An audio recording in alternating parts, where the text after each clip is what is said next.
Halo teman-teman, kembali lagi ke channel Backpacker Lokal Podcast bersama saya Wowot dan masih bersama rekan kemarin Mas Gali. Ya. Nah, tapi di episode kali ini bukan episode kedua, bukan episode yang membahas kelanjutan yang kemarin. Ini episode khusus yaitu episode 1,5. Hari ini episode ini, segmen ini kita akan membahas tentang solo travel backpacker ke Jepang. Jadi khusus negara Jepang ya ini ya. Oke.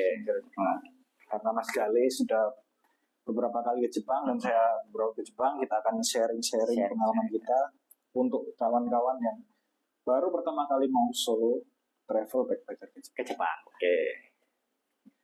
Nah, Mas Gale dulu pertama kali ke Jepang.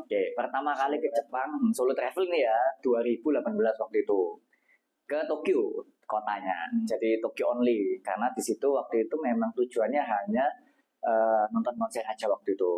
Pertama kali ya nonton Bon Jovi waktu itu. Mas Gale memang suka betul. Jadi di Tokyo Dome waktu itu konsernya. Terus habis itu nonton di sana. Kemudian banyak nih karena belum pernah ke Jepang nih. Jadi sekalian jalan-jalan, tapi akhirnya banyak nih yang harus dipersiapkan, ya kan? Karena sebelumnya kan waktu cuman masih Asia aja kita nggak pernah apply visa kan.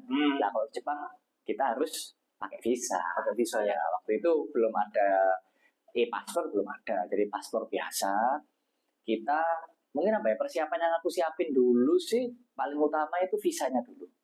Karena dulu memang Jepang masih ngurus pakai visa. Masih visa betul. Jadi visanya itu kita harus jalan sampai sekarang. Cuman kalau dulu itu kita harus datang ke Konjen. Nah, di Surabaya. Itu kita datang ke Konjen, kita ninggal paspor di sana. Dan kita bawa buku tabungan. Administrasi lumayan banyak. Berkas yang harus disiapkan. Betul. Terus booking pesawat, booking hotel, terus itinerary lengkap, betul kita siapin fotokopi, betul paspor, fotokopi lengkap itu. Jadi persiapannya dulu waktu aku pertama kali ke Jepang itu cukup banyak itu di administrasi awal, ya kan, apply visa itu. Cuman memang enak visanya cepat, 3 hari gitu selesai. Dan biayanya juga murah juga 300.000 waktu itu, 300.000 ya kan. Setelah persiapannya aku udah siapin itu, aku sudah ke Konjen Jepang juga, aku lanjutin mulai survei sebelum berangkat ya, survei di sana nanti makan apa, kemudian naik transport apa, kalau naik MRT itu dari mana ke mana, naiknya lewat mana, itu kayak gitu. Nanti kita lebih dalam setelah ini. Kalau kamu pertama kali dulu ke Jepang solo, kapan? Jepang solo, tapi aku bukan yang bisa dibilang backpackeran ya, karena memang aku dulu pertama kali ke Jepang 2019. Oke, 2019. Aku juga modal nekat karena aku memang sengaja nggak cari tahu di Jepang kayak gini. Oh ya. Aku nggak mau sebenarnya. Jadi aku ngelihat di Jepang, ini nanti kesini ke situ itu ke spoiler lah. Oh, ke spoiler. Oke. Biasanya kan orang-orang lihat di YouTube dulu kan. Iya betul. Lihat dulu. Karena aku murni memang aku suka lihat anime. Oke. Motivasi ke sana memang pertama gara-gara itu. Jadi aku cuman sharing secara knowledge aja kan, sama teman-teman yang di Jepang kan. Bukan sharing secara visual kayak ngeliat ke YouTube gimana kesini situ. Jadi aku dulu pertama kali memang langsung ke 3 kota di situ ya, ke Golden Road. Langsung ke Golden Road ya waktu itu ya, pertama kali ya. 19 itu benar sendirian.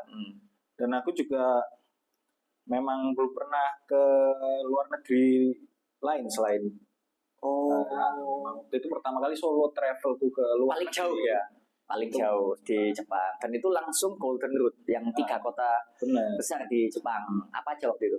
Waktu itu ya memang ke Tokyo, Osaka, Kyoto. Tapi memang dulu aku karena memang kurang riset dan jadi aku cuma ngambil waktu kurang lebih 9 hari buat ke 3 tempat. 3 tempat itu lumayan lama juga ya, 9 hari ya. Hampir kelihatannya lumayan lama, tapi ya sebentar ya. Karena 3 kota. Jadi memang gitu. Seperti itu. Oke, sekarang ini kita betul. Jadi kita berbagi sharing buat teman-teman yang kepingin solo travel ke Jepang. Kira-kira tipsnya seperti apa untuk pertama kali? Tips dan persiapan. Tipsnya dulu ya. Jadi yang pertama itu teman-teman tuh harus cari tiket pesawat. Kalau mungkin yang backpacker ya, yang backpacker harus cari tiket pesawat yang murah. Yang affordable, oke. Mungkin kalian bisa nyari yang LCC ya kalau aku yang murah. Tapi kalau kalian mau lebih sedikit bisa yang full service. Full Tapi service, oke. memang kalau yang full service kalian harus booking advance ya. Booking advance itu jauh hari. Oke. 6 bulan sebelum kalian mau berangkat. Misal kalian sudah planning, wah mau berangkat, mau cari di bulan Januari. Karena memang Januari itu banyak tiket yang murah dan banyak maskapai juga yang naruh harga murah di situ. Jadi berarti kalian harus booking 6 bulan sebelumnya. Entah kalian booking bulan Mei, bulan Juni untuk Januari di tahun depan.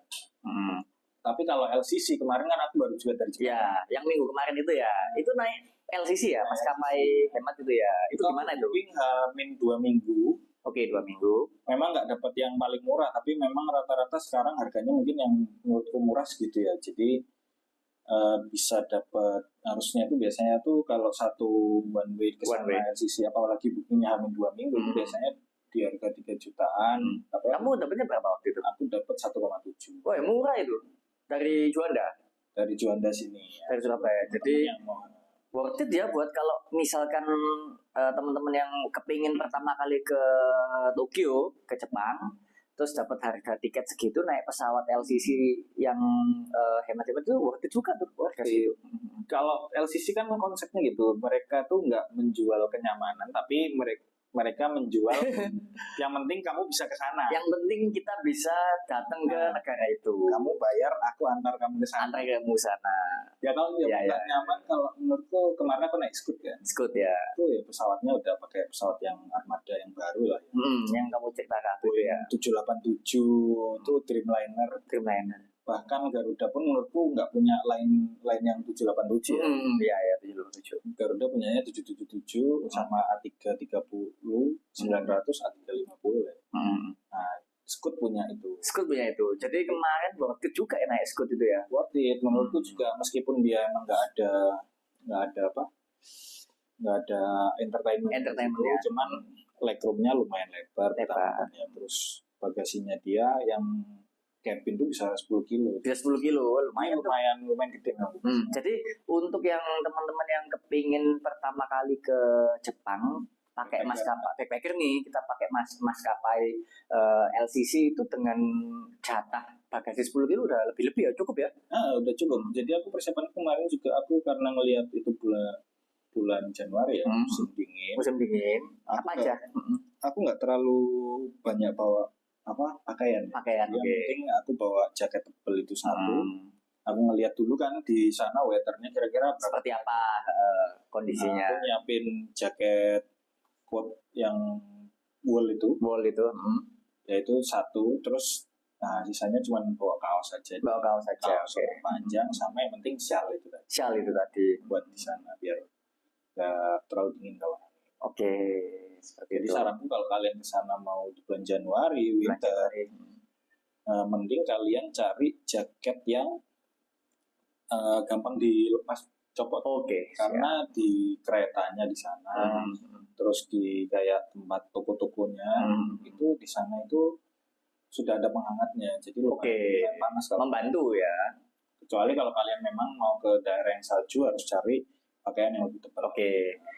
Oke, ini sekarang aku mau menanyakan ke kamu apa yang ada di pikirannya teman-teman sekalian ya. Kira-kira kalau kita mau solo travel backpacker yang hemat nih, buat pertama kali ke Jepang, mungkin terutama ke kota besarnya ya, mungkin Osaka atau Tokyo gitu ya. Budget berapa sih kira-kira sih pengalaman kamu kemarin? Sebenarnya budget menyesuaikan ya. Teman-teman misal mau backpacker adanya budgetku cuma 10 juta. Misalkan tuh 10 juta nih kita nih, itu bisa nggak ya ke Jepang? Kita harus mainnya proporsinya gini memang. Mana? Jadi kalau budget 10 juta, gampangnya kan 100% budget kita 10 juta. Betul. Gimana caranya? Pesawatmu itu 60%, terus hotelmu itu 20%. Nah 20%-nya lagi itu yang lain-lain yang harus kamu siapkan, kayak misal mungkin transportasi di sana. Hotel mungkin ya. Hotel udah 20%. Udah termasuk itu ya? Tadi 60, 20. 60 buat tiket pesawat, 20% buat hotel, 20% buat lain-lain. Kalau itu pribadi ya. Pribadi. Kalau kalian mau backpacker. Kalau mungkin kalian punyanya 100%-nya 20 juta, 30 juta, ya kalian bisa yang nggak backpacker lagi sih ya. Tapi kalau standarnya menurutku backpacker 10 juta kalian bisa nyiapin segitu, 60% buat tiket pesawat. Jadi kalian bagaimanapun caranya jangan cari tiket yang di atas 6 juta. Misal budget kalian 10 juta, 6 juta, 60% kan 6 juta. 6 juta jangan sampai tiket pesawat kalian di atas itu. Melebihi itu. Kalau bisa malah di bawah itu lebih bagus ya. Kalau memang kalian nggak bisa nemu pesawat yang lebih murah di misal tujuan kalian Tokyo ya, kalian bisa cari opsi lain mungkin ke Osaka atau ke Nagoya ya. Ke kota-kota gede yang lain ya. Gede yang lain. Karena juga kan bagus-bagus juga tuh di Jepang. Rata-rata biasanya apalagi kalau kita kan dari Surabaya, kita nyari yang Surabaya bisa ke sana itu memang beberapa tempat di Jepang itu juga ada yang bisa pesawat Surabaya ke daerah-daerah itu kayak Nagoya, kayak Osaka gitu ya. Osaka, Fukuoka itu juga bisa. Ada, oke. Jadi opsinya banyak nih. Cuman hotel sekarang. Hotel mungkin kalau di Tokyo ya kalian bisa cari yang murah itu di daerah Asakusa. Biasanya gitu kalau misalkan kita backpacker nih pertama kali ke Jepang dengan budget seperti itu tadi, itu lebih oke mana ya, kayak Airbnb atau hotel atau kapsul gitu? Kalau aku sih dengan hitungan budget segitu kira-kira. Kalau kalian rame-rame mungkin Airbnb bisa masuk akal ya, karena butuh misalkan anak 5 gitu ya, bisa urunan ya mungkin ya.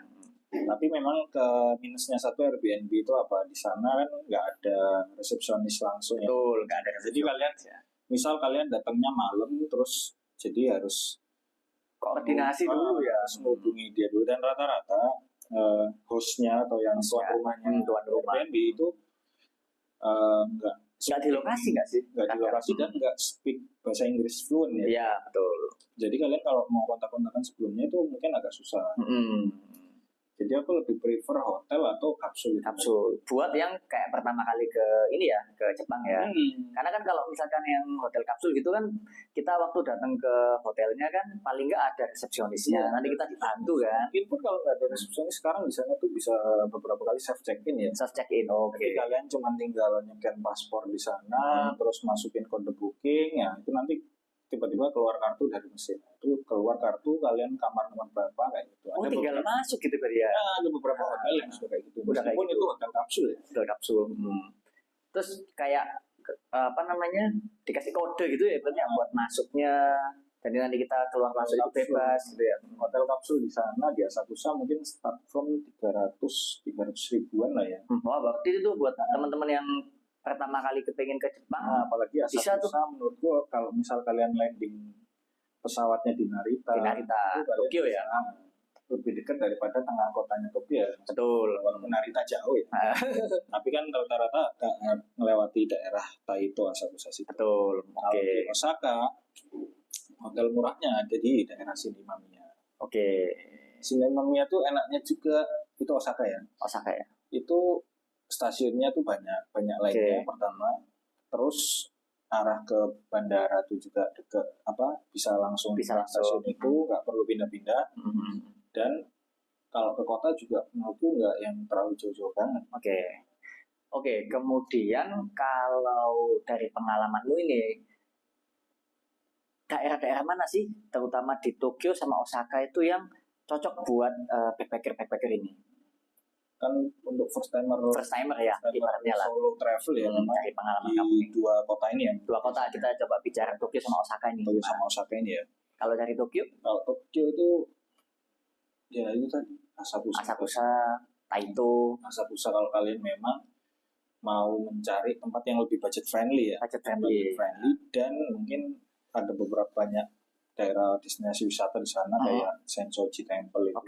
Sensoji Temple. Tokyo Skytree. Betul ya. Ada dekat sama Tokyo Tower juga kan? Kalau Tokyo Tower agak jauh kan Asakusa. Masih agak jauh ya dari situ ya.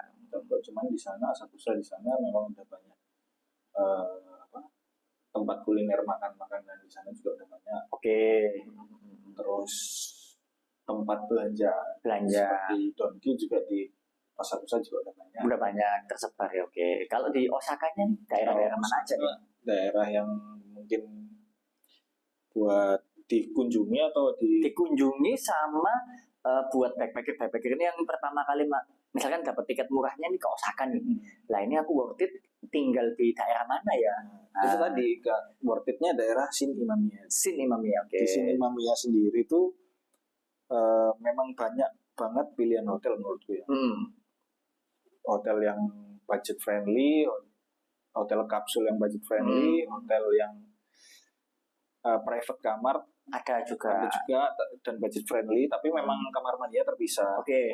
Ada juga hotel yang kamar mandinya udah dalam dan private kamar itu, tapi harganya memang lebih mahal. Cuma maksudnya di sana banyak pilihan. Tapi dengan di daerah itu juga kemana-mana deket nggak kayak ke Dotonbori kamu kemarin? Kalau ke Dotonbori cuman satu kali. One stop. One stop aja. Cepat berarti. Udah nyampe Namba. Cuman memang dari Namba kalian harus nyusur dulu lagi jalan. Ya nggak jauh-jauh banget sih, orang sambil jalan-jalan lah ya. Nah, kanan kiri itu banyak orang jualan, nggak taunya tiba-tiba lu udah di Dotonbori. Udah sampai. Benar-benar. Oke. Jadi gitu. Terus jadi kalian memang harus banyak mempersiapkan itu tadi salah satunya. Lalu yang penting lagi ya tips. Apalagi tipsnya yang paling penting nih? Tadi budget kan kita. Tadi kan visa udah nih. Tadi visa udah mulai dari maskapai pesawat, maskapai pesawat udah, hotel tadi. Hotel. Terus apalagi tipsnya nih? Nah di Jepang ini cash is king kalau katanya orang. Wih. Berarti ikut tunggu cash sih. Kalian harus persiapkan cash paling nggak dari Indo. Oke. Minimal ya 10.000, 20.000 lah kalau memang nggak terlalu lama di sana. Oke. Kalau buat backpacker ya.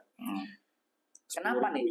Kenapa? Karena kan sekarang kan banyak kartu kredit, kemudian bisa tap kan, kartu-kartu kan udah modern nih. Ketika pertama kali kalian landing di airport di sana, rata-rata mesin yang buat ngeluarin kartu buat naik transport umum itu Pasmo atau Suica itu memang harus pakai cash. Oh iya ya.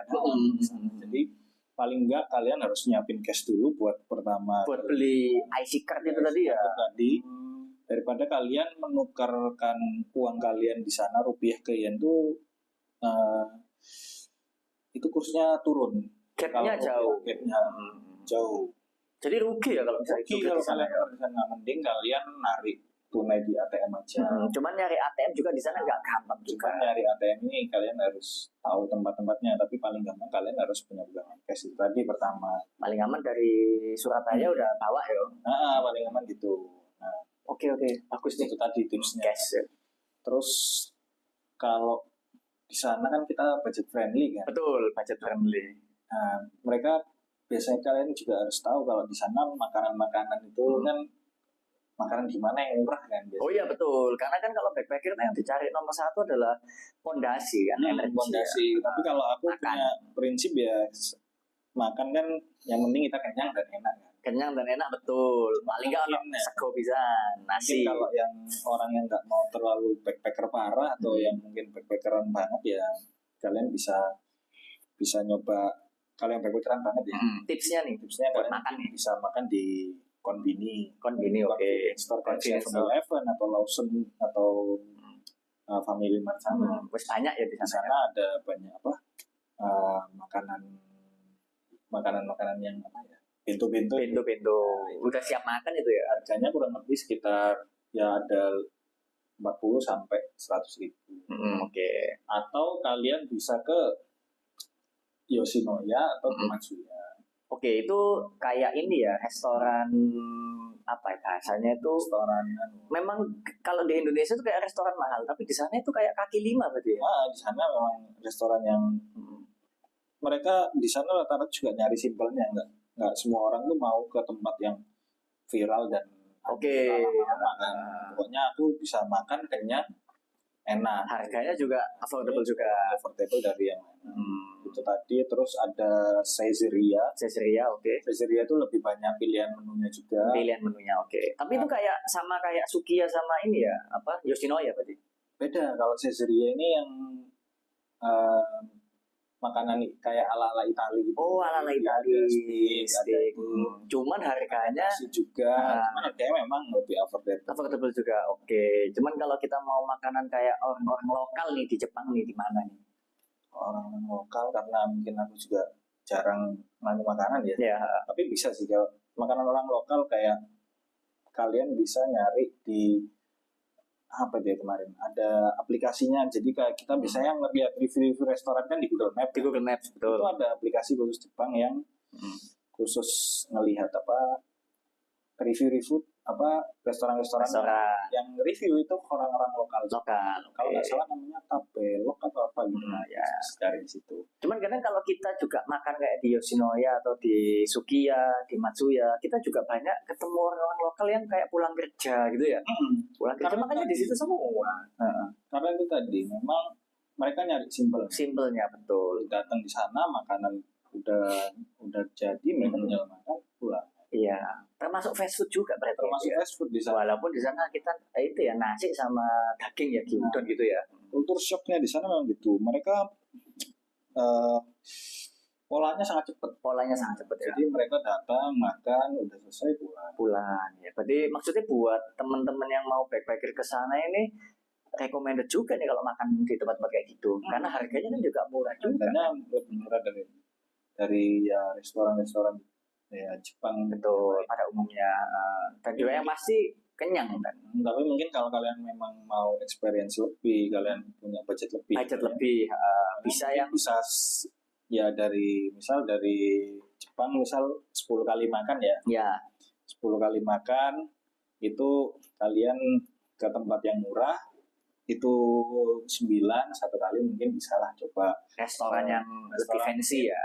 Ya nggak yang harus fancy, paling nggak kerasa lokalnya di sana, mungkin di izakaya atau makan sushi. Oh ya, itu ya bisa. Mungkin makan ramen itu ya.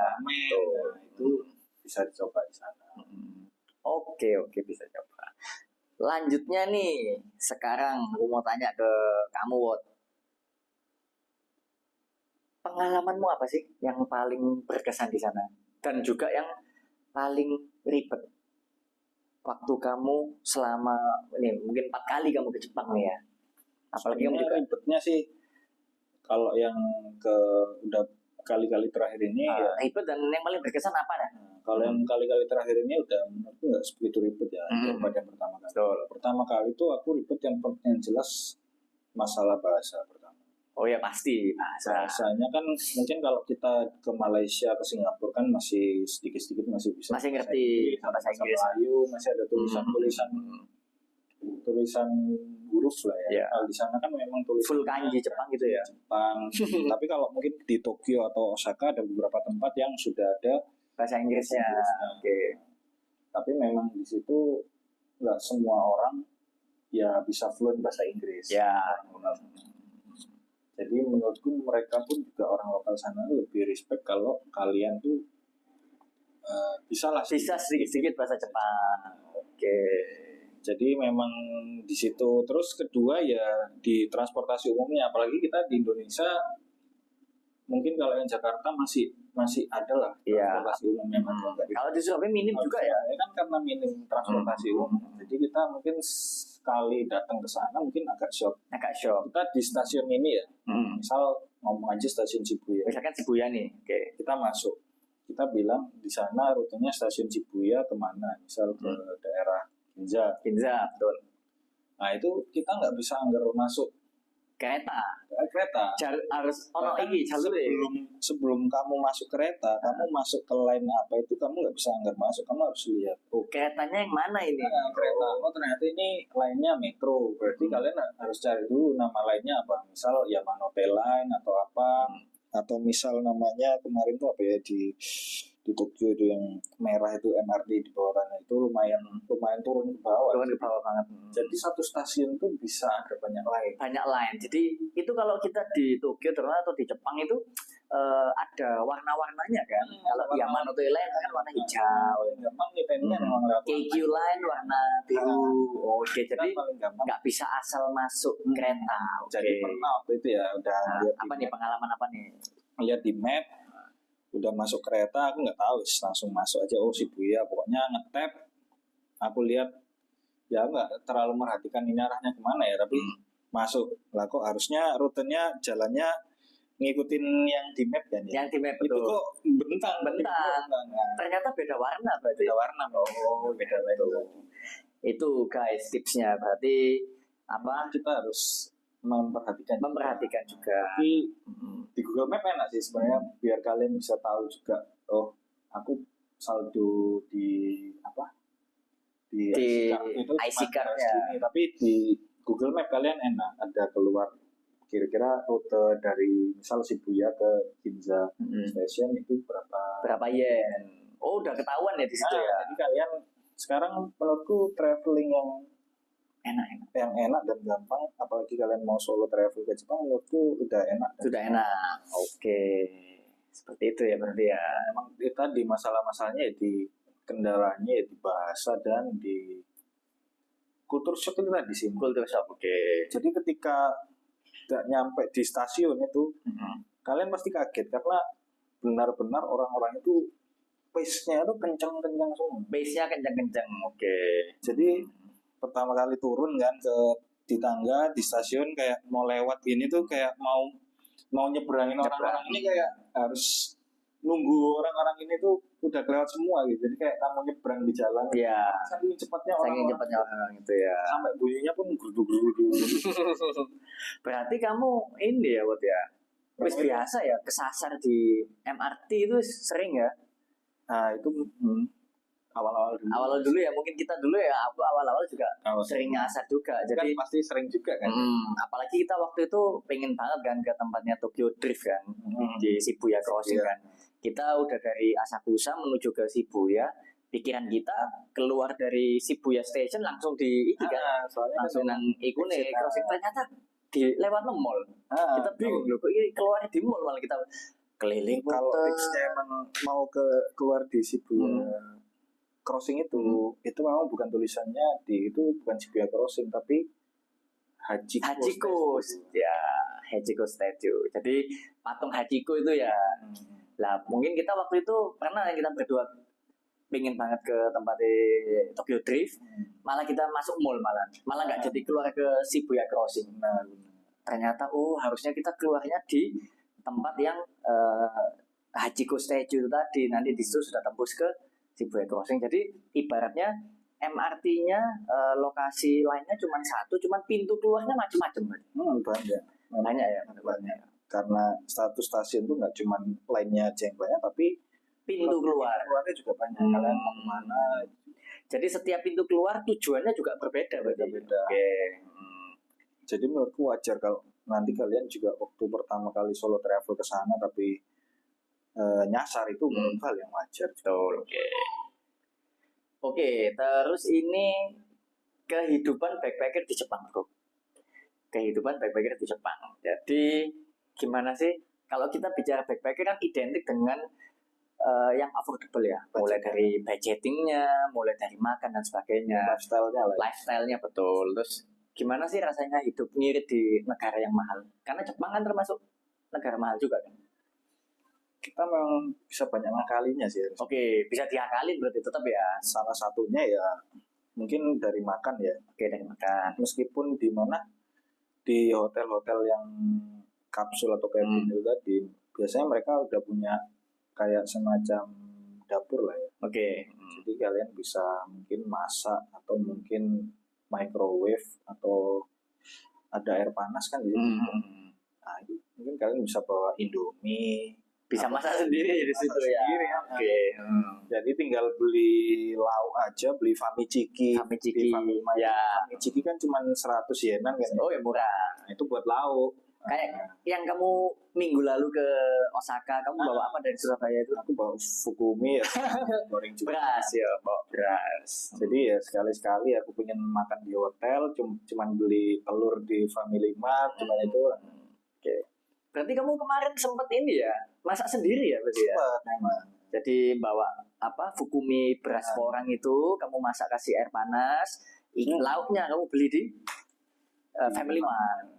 Itu pertama kalau makanan ya. Terus kalau mungkin kalian ini cuman satu stop aja naik kereta ya. Ah. Kalian misal eman di harga 200 yen, 190 yen. Oke. Ya kalian mungkin kalau mau ya jalan kurang lebih 1-2 kilo. Oke. Kayak dulu kita waktu di Asakusa ke Akihabara. Kita lihat kan, ini kurang lebih 1 kilo 2 kilo melaku aja. Kita jalan kan 30 menit. 30 menitan ya. Lumayan lah nambah steps ya. Nambah steps. Karena memang di sana juga apa ya? Memang olahraga juga kan. Budayanya di sana jalan kaki berarti ya. Kita aja waktu ke sana itu tahu lihat kakek-kakek mungkin umur berapa itu 60-70 jalannya masih tegak gitu ya. Mungkin kalau orang-orang sana juga ngelihat cuman satu stop aja ngapain sih naik MRT.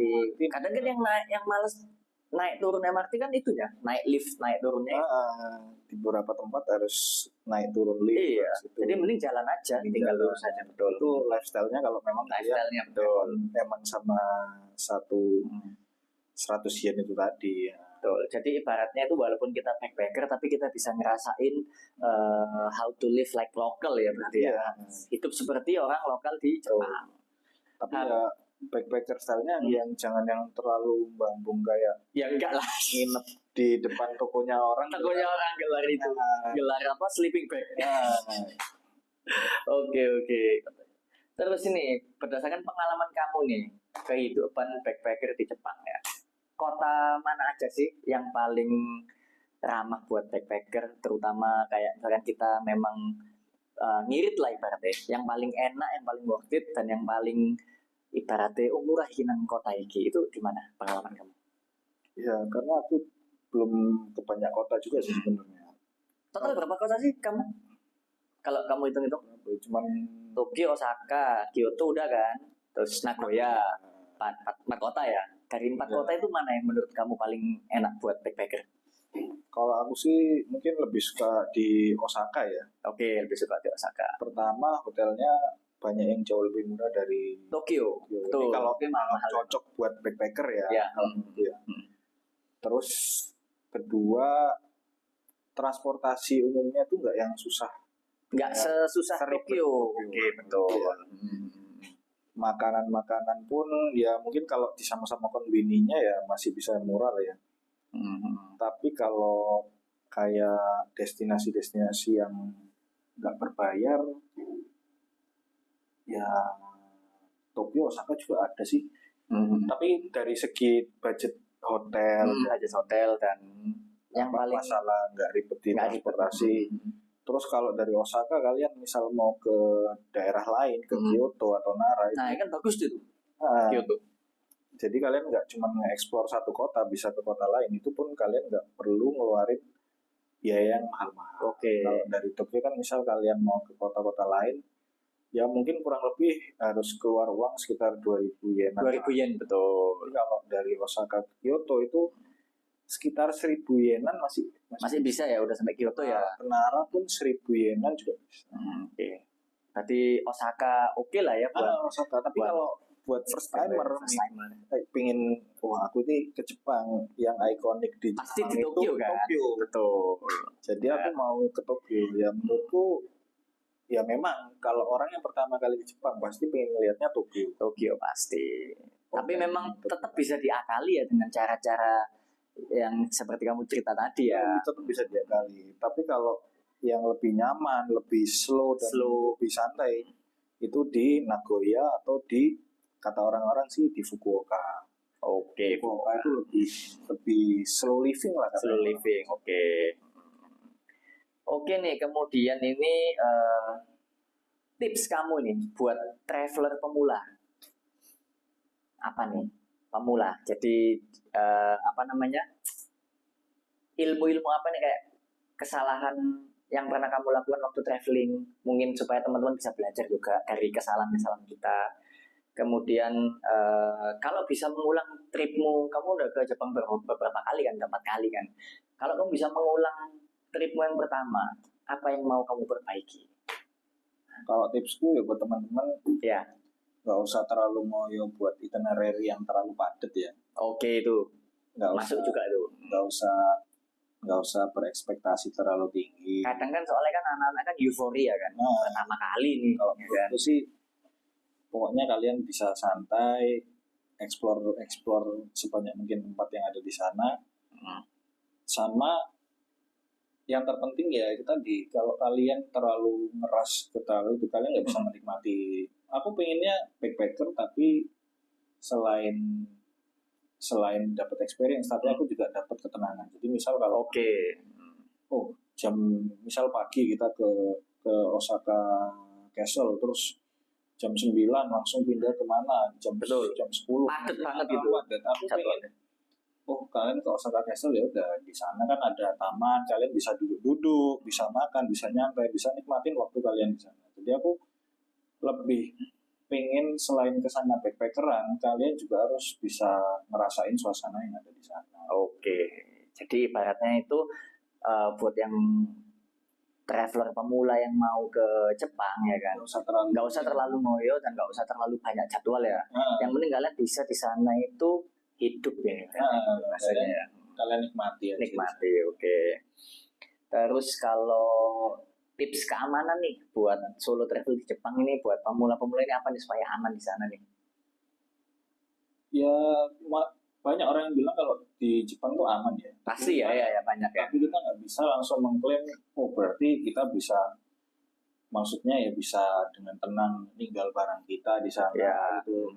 Kita tetap harus perhatian. Kalau dibilang aman sih memang aman, karena memang ya pertama mereka itu hidupnya itu orang-orang sana ya, itu mereka lebih individualis. Betul, individualis. Meskipun kamu naruh barang apa di sana itu mereka nggak peduli ya berarti ya. Tapi ya memang harus di aware itu ya orang-orang turis-turis lain. Gitu. Dan kita kan nggak tahu kejadian-kejadian buruk apa yang akan terjadi gitu. Jadi kita kalau bilang aman. Buat traveler pemula aman ya berarti ya. Aku kemarin waktu ke Osaka lewat jalan yang sepi kan udah malam.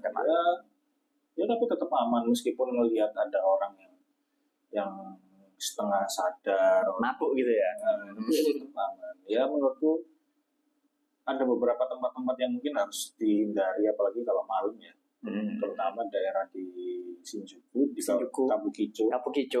Menurutku itu kalau udah malam harus dihindari karena kadang ya kurang kondusif ya. Terus daerah Dotonbori itu kalau malam tuh sebenarnya juga kurang kondusif, tapi di sana sekarang tiap malam tuh sudah ada banyak penjagaan. Jadi mungkin ya masih tetap aman, masih tetap ramai. Dan selama kalian nggak ngurus sama orang-orang itu ya pasti kalian aman. Ini sekarang kita masuk ke segmen ini ya, refleksi ya. Pelajaran hidup dari solo travelingmu ini apa? Kayak dampak ke mentalmu, kepercayaan dirimu itu seperti apa? Ini lebih general aja. Nanti aku juga cerita juga. Karena memang aku pertama kali solo travel backpacker itu di Jepang. Ya nggak backpacker banget sih, cuman solo travel ya. Jadi aku bisa tahu langsung ternyata negara lain tuh kayak gini. Ternyata mereka bisa punya fasilitas kayak gini. Ternyata di sini tuh seperti ini. Ya, hidup kayak ya berapa tahun di depan kita lah. Ya udah lebih maju Jadi itu menurutku jadi kita harus jadi ada pemikiran yang baru lah. Kita pergi ke luar negeri itu. Jadi pasti dampaknya ke mental sama rasa kepercayaan diri kita itu pasti naik ya, pasti bertambah ya. Dan ya aku nggak ngomong semua orang ya, aku nggak menjamin atau apa. Tapi memang dari kebanyakan orang yang sudah pernah ke Jepang, ya mereka pasti pengen ke Jepang. Pengen kembali lagi. Ya, aku pun juga begitu. Pertama kali ke Jepang, nggak tahu kenapa rasanya kita pengen balik mana. Entah itu di kota yang sama atau pindah kota, ya nggak sih? Benar. Kalau menurut Mas Gali sendiri? Kalau menurut aku sendiri, jadi pertama kalau kita bicara soal apa sih ilmu yang kita dapat setelah kita dari Jepang ya, dampaknya ke rasa kepercayaan diri kita, mental kita, terus apa yang bisa dipetik dari kita jauh lebih pede kalau traveling ke negara lain. Karena ada pepatah bilang kalau kamu sudah bisa menaklukkan eh, transport umumnya di Tokyo, terutama MRT-nya, kamu ke negara mana aja pasti bisa. Iya Kak? Nah, iya. Karena di Tokyo itu kan kamu tahu sendiri, kayak di Shibuya sendiri aja line-nya sudah ada 8 sampai 10 line. Jadi dan kadang kita juga bingung baca map-nya juga kan. Tapi kalau kita sudah beberapa kali ke sana dan nggak pernah nyasar, biasanya pengalaman kita ke negara-negara lain itu gampang. Jadi akhirnya menimbulkan rasa kepercayaan diri kita lebih-lebih buat ke negara lain. Jadi kita lebih pede, lebih nggak takut. Jadi ya positif. Jadi kita jauh lebih lebih siap lah. Nah, lebih siap. Lebih siap. Betul. Karena ya banyak lah teman-temanku sesama backpacker sama sesama traveler juga. Testimoninya juga sama. Setelah sering ke Jepang, sudah bisa menaklukkan transport umumnya di Jepang, terutama di Tokyo, rata-rata geser ke negara manapun itu lebih gampang rasanya. Udah biasa ya. Udah biasa. Gak kaget betul. Mungkin awalnya kita kira, oh Jepang kayaknya kayak Singapura nih. Ternyata enggak, Singapura masih lebih gampang ketimbang di Tokyo, ketimbang di Jepang. Jadi kita pasti lebih pede pasti. Lebih pede kalau kita mau geser ke negara lain, kita lebih pede, mental kita lebih siap juga ya kan? Karena di situ kita juga lihat kan budayanya orang sana, kayak om tadi bilang di jalannya podo jalan kaki aja kenceng gimana. Jadi kita harus ngikutin pace-nya. Benar. Terus kemudian kita lihat kalau kita naik eskalator itu semuanya di kanan semua. Oh, jadi kita sudah punya pegangan lah. Oke, nanti kalau kita ke Eropa atau kita ke negara lain, kita udah punya budaya Jepang yang bisa dibawa. Benar. Harusnya budaya itu juga bisa dibawa ke Indonesia juga. Betul, masuk akal. Terus ini apakah kamu bakal ada rencana traveling ke Jepang lagi? Nah, pasti ada sih. Pasti ada ya? Pasti ada. Jadi nggak tahu kapan ya, tapi pasti ada. Dan nah ini, buat teman-teman ya yang mau solo travel ke Jepang, yang pingin ke Jepang, pertama kali ke Jepang. Sepil loh. Nggak mau ke Jepang lagi, jadi mungkin kita bisa join trip lah bareng-bareng. Jadi budgetnya ya sekitar kurang lebih 12-13 jutaan, teman-teman udah bisa ke Jepang. Atau ada opsi di Tokyo. Dan satu lagi tripnya ke Osaka dan Kyoto. Spill kapan itu rencananya itu? Itu nanti ada di bulan Mei dan bulan Juni ya. Oke. Untuk tripnya ini nanti akan keluar ya, flyernya kayak gini. Nah, kurang lebih seperti itu.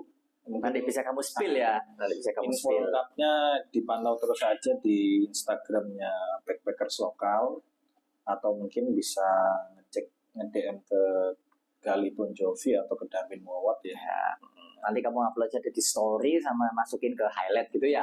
Itu kurang lebihnya buat teman-teman yang mau join trip ke Jepang. Oke, kemudian pesan terakhir buat pendengar yang masih kayak mau kepingin solo travel tapi takut, itu apa pesannya? Ya, ini apa tadi? Pesan terakhir buat pendengar, teman-teman kita ini yang masih ragu buat solo travel. Kalau aku dulu karena memang ada motivasi. Jadi nekat akhirnya. Jadi kalau menurutku sih yang penting kalian temuin dulu motivasi mau ke Jepang. Aku misal kamu suka sama anime ya. Aku pengen lihat Jepang yang kayak di anime-anime. Atau mungkin kalian suka sepak bola ya. Misal kebetulan kayak kemarin Indonesia ada main musuh Jepang. Ya. Kalian mau lihat sekaligus melihat Jepang di sana. Jadi harus ada motivasi ya. Kalau Mas Gali, aku pengen lihat konser di Jepang. Menurutku banyak motivasi yang bisa kalian cari atau kalian dapatkan kalau kalian mau ke Jepang. Jadi menurutku kalian harus nemuin motivasi itu dulu, baru keberanian akan muncul. Oke. Kalau dari aku sih betul memang motivasi ya. Jadi tujuan yang paling penting. Jadi kita punya motivasi dan tujuan, nanti rasa keberanian itu akan muncul sendiri. Tapi mungkin buat teman-teman yang kepingin nggak solo travel, kepingin paling nggak ada temennya, bisa ikut Mas Wawot buat ke bulan Mei sama Juni besok. Tujuannya kalau aku spill dikit yang Osaka Kyoto ya. Jadi Osaka, terus kita ke Kyoto. Kyoto ini nanti ada beberapa tempat wisata di sana. Wisata di sana. Jadi di Osaka kalian bisa belanja, ada beberapa tempat wisata juga kayak Osaka Castle atau apa. Nanti kalau di Kyoto baru banyak ini ya, banyak kayak tempel-tempel gitu ya, banyak wisata budaya lah. Budaya. Terus dari budget tadi yang aku spill itu kita dapat apa aja? Dapat tiket pesawat pulang pergi dari Surabaya ya. Terus dapat penginapannya ini sekamar berdua. Aku bukan kasih kalian yang backpackeran. Ya. Kalau mungkin ada agenda backpacker lain kali ya bisa kita agendakan. Terus dapat transportasi umum, dapat fotografer, dokumentasi lah ya. Dokumentasi ya. Dapat ada guide-nya juga, sama ada eSIM buat kalian selama di Jepang. Selama di Jepang. Oke, berarti paket lengkap. Lengkap ya. Dari Mas Wawot. Oke. Mungkin segmen hari ini seperti itu ya, kurang lebih. Begitulah tipsnya buat teman-teman yang mau ke Jepang, ibaratnya kita fokus ke negara Jepang. Ini hanya itu saja yang bisa kita sampaikan kali ini ya. Mungkin nanti next podcast kita satu kota atau pengalaman pribadi kita kan. Ini kita memang sharing untuk buat teman-teman yang mau solo travel ke Jepang. Oke. Ya, mungkin itu dulu. Saya Darwin Wawot dan Mas Gali Boncovi undur diri. Jangan lupa untuk saksikan kita di segmen-segmen berikutnya. Oke. Siap. Nggak kepotong rek. Password 30 menit ya.